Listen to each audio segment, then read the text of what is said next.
Hello everyone. In this video, we learn how to see word count on Google Docs. First step, on the top, click on Tools and click on Word Count. Now in this box, you can see the page numbers, word count, characters, character excluding space, and also we have a display word count while typing option. If you active this option, you can see a word count box on your left while you are typing. Now I active this option and click on OK.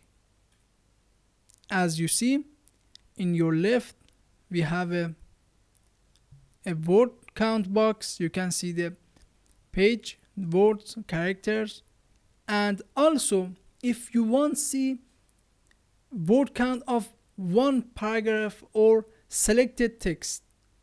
For example, I want to see the word count of this paragraph.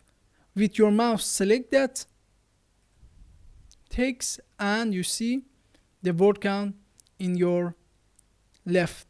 Also, if you want disable word count option, click on it and choose hide word count. As you see, this option was hide. In your phone, open Google Doc app, open your file. On the top, in your right side, tap on three dot icon, tap on word count. Now you can see the word, character, and more details. I hope this video was useful for you. Please subscribe to our channel and support us to make more videos. Thanks for watching.